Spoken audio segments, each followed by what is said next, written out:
السلام عليكم ورحمة الله، اللهم صل وسلم على رسول الله. مرحبا بكم اخواتاتي. ان شاء الله هذا اول فيديو غادي نحطها لكم. نديرو سلسلة بدون فرن. جبت لكم بيتزا بدون فرن، ديريها غير في المقله ولا في الطاجين تخرج لك بيتزا خير من تاع برا. ونزيدكم حاجه بلا عجين بلا ما توقفي بزاف، المهم غتحصلي على نتيجه اكثر من رائعه. نصلوا ونسلموا على سيدنا محمد. كثروا لي تعليقات، بارطاجوا الفيديو مع خواتاتكم اللي تستفيدوا نتوما ويستفادوا هما، وتكون في ميزان حسناتكم في زوج. بسم الله. هنايا انا غادي نخدم في هذا الطاجين. طاجين درت فيه شويه تاع الزيت هكا غير رشه، المهم في كامل الجوانب باش تحمر لنا من تحت. صاي خواتاتي. جبت هنايا خبز التورتيه. خبز التورتيه انا نستعمل يعني واحد اللي نستعمله عندي اشهر وانا نستعمل فيه من نوعيه جيده. هنا خواتاتي حطيت ديك الخبزه الاولى. تجيبوا هنايا غادي نخدموا صوص بلونش ولا نخدموا بصوص بلونش باش ما نكثروش هكا طوماطيس وكاع وراه الحمان. الصلصه البيضاء هذه شاهيه عفوا، هي الكريمه السائله للطبخ. تشري غير هذيك الصغيره تاع 11 ميل ولا 12 ميل، هذيك دير لك ما شاء الله دير لك بالك 4 حبات ولا 5. صاي شيرات. هنا ديت منها كميه كيما هكا، حطيت هكا طبقه اولى. وللامانه كنت ميكسيه معاها، تقدروا تميكسوا معاها شويه فرماج هكا تاع البيدو ولا تاع المثلثات كيما بغيتو هكا، غير باش تزاودوا. وهذيك الصوص بلونش عفوا تخرج لكم شابه. ندير هنا جبت غير الفرماج تاع البيتزا، ما غاديش ندير هذاك الفرماج الغالي، ولا نجيب فرماج بشرته ولا رابيته في المبشره الغليظه، وغادي نحط هنايا كطبقه. ولكم حريه اختيار، تقدروا ديروا غير هذيك الصلصه البيضاء، هذا مكانها احنا باش نبنوها. هذه شوفوا تدي لكم يا ربي 10 دقائق توجدوها. صاي شيره توجدوها وتاكلوها. انا غير كالتصوير راني زعما نطول لكم شويه، والقناه راهي جديده يليق الفيديوهات تكون شويه طويله. هنا الشيرات بعد اللي حطيت هذاك الجبن المبشور، وها هي لا مارك تاع خبز الطاكوس هنا اللي نخدم به. جبت خبزه واحده اخرى غادي نحطها فوقها، سما بلعت. راكم تشوفوا الشيرات بلعت وراني نخدم بارد في بارد، زعما الطاجين راه بارد كلشي بارد. نعاود ندير طبقه واحده اخرى تاع صوص بلونش. وتقدوا في الطبقه الاولى ما كاش عندكم الكريمه السائله للطبخ بزاف، ولا تقدوا ديروا غير الفرماج وحده، تلصقوا زوج وحدات زوج خبزات تاع طورتيه تلصقوهم غير بالفرماج، هذا مكان. وهنا ديري صوص بلونش.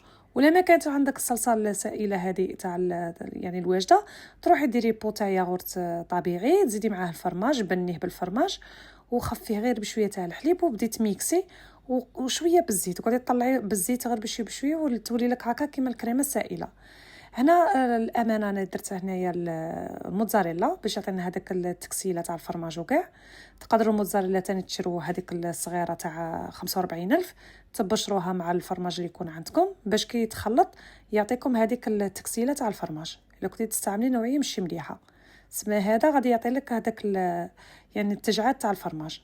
هنا بعد اللي حطيت كميه تاع الموتزاريلا، تعاود نفركت فوقها شويه تاع فرماج مبشور اي نوعيه كانت عندك. ومادابيك كي ديري نوعيه الشابه عفوا ومادامك كديري في النوعيه الشابه غادي تتحصلي على بيتزا بزاف شابه، هذا مفروغ منها، بيتزا سوفلي اي حاجه.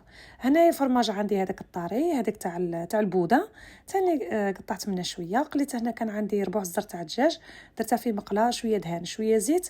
هذاك ربع زر تاع الدجاج درت له الكركم، الفلفل الاسود والملح، شويه تاع الزعتره، ما كثرتلاش التوابل، وخليته يتقلى لي غايه وما خليتهش ينشف.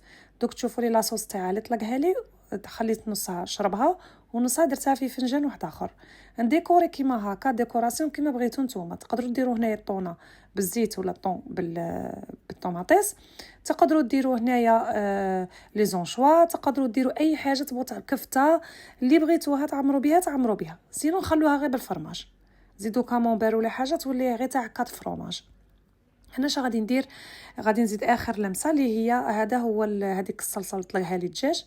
النص قلت لكم خليتها يشربه، والنص هنا حطيتها هكا من الفوق باش يعطينا هذيك البنه مع الصلصه. وانا ما درتلهاش الملح باسكو الاجبان تاعي مالحه، هذيك لاصوص بلونش اللي تبغي دير الملح وتعرف فرماجها ماشي مالح يعني تزيد الملح، رشه تاع زعتره.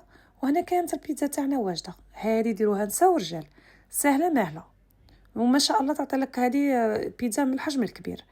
هنا شا غادي ندير، نروح نشعل النار تاعي باش غير نرفدها، نحطها فوق النار، نار متوسطه. نجيب البلاع تاع الزجاج اللي يكون قد هاد البيتزا، ماشي شرط يكون قد الطاجين، لا قد البيتزا. هنا زدت لها رشه واحده اخرى تاع زعتره. جبت البلع تاع الزاج نغمها كيما هكا، ما نحلش عليها، نخلي غير داك الفرماج يذوب، نار متوسطه وخلوها دوك تمتم تخرج ولا تمتم تعاودوا تحطوها. ها هي راني جبتها هنايا ولا طابت كملت. غادي نرفدها ونحطها على لوحه خشبيه ولا تحطوها هكا على غري باش ما ديرلكمش هذاك الندى والرطوبه من تحتها، يعني ما توليكش عارقه. من بعد هنا هذوك باش نشلفط لها الجوانب تاعها ونعطيها الشكل تاع برا، شلفطتها هنا غير بالشاليمو تاع الكاطو هكا. هذه لمسه تاني بزاف شابه وتجي فيها ريحه الفيمي وكاع، يعني ما شاء الله. مدابيه كاع تجربوها، سيرتو كي تبغوا هكا تخرجوا الجوع تاع في الليل واحد يجوع، ولادك يكونوا طالبين لك على بيتزا، ما تشريها لهمش من برا ب 90,000 و 80,000. هذه سيرتو هذه تاع صوص بلونش تجي غاليه بزاف، خدميها لهم غير في الدار تيا تعطيك النتيجه قلت لك كيما تاع برا كيف. هنايا شوفوا بعد لي حمرتها حتى داك الفرماج دوبته شويه بالشاليمو هكا، باسكو ما عنديش حاجه اللي غادي طيبناها غير على الغاز، ما غاديش نحمروها من الفوقه، كان تسمى غير هذاك بخار الماء ولا هذاك لافابور هي اللي ذوبت من الاجبان. وكانت هذه هي تجي مقرمشه من تحت ما شاء الله، ما تجيش هكا طريه ولا تجيك خوستيونت وطريه من الداخل كي تاكلوها، يعني بيتزا 100% كيما تاع المحلات، ما كاش كاع فرق بيناتهم. شوفوا لي وماذا بكم الشيرات، كثروا لي لي جيم، التعليقات، الصلاه على الحبيب صلى الله عليه وسلم، بارطاجوا الفيديو تاني اللي تاعهم الفائده، وتاني ديروا لي ابوني اللي ما راهيش ابوني في القناه هكا، باسكو الله المستعان كما قلت لكم البارح في يعني في الفيديو، ماذا بيا كاع تعاونوني في هذه القناه اللي راهي ناشئه واحتياطيه، ما بلا ان شاء الله نولي نحط في القناه الاولى اللي شنقول لكم الله المستعان والصاي. المهم هذه هي بيتزا تاعنا ياضره، من الشكل تاعها تبان كيما تاع برا ما شاء الله، وبنتها تاني ما تخموش كاع، بنه راهي حاضره في هذه البيتزا. شوفوا لي ما شاء الله، جربوها بالصحه والهنا، وان شاء الله كنت خفيفه عليكم. وهذه هي راني طامعه في ربي وفيكم، هذا هي اللي نقولها لكم. ربي سبحانه ما غادي يخيب عبده، وانتم تاني خواتاتي في الله ما تخيبوني. ديجا من البارح اليوم رانا قريب ب1000 متابع، ان شاء الله نولوا 1000 و2000 و100 ألف باذن الله تعالى، لما لا. هنا هذه هي البيتزا تاعنا، شوفوا داك الفرماج كيفاش هكا يجي يتكسل ويتجعد ما شاء الله. بيتزا تاعنا خفيفه طريه، قلت لك مكاش كيفها، يعني فرق بينها وبين تاع برا. وهنا ما نقسم لكم، شوفوها من الداخل كيفاش تجي، خصيصا الناس اللي ما تبغيش طوماطيس، يعني صوص طوماط اللي ما تبغيش طيبها ولا تعذر عليها ما كانتش كاينه، ولا تقدر تصنعيها في البيت هذه الصلصه البيضاء ولا تشريها هذيك الواجده. شوفوا لي خواتاتي، استودعكم الرحمن والسلام عليكم ورحمه الله تعالى وبركاته.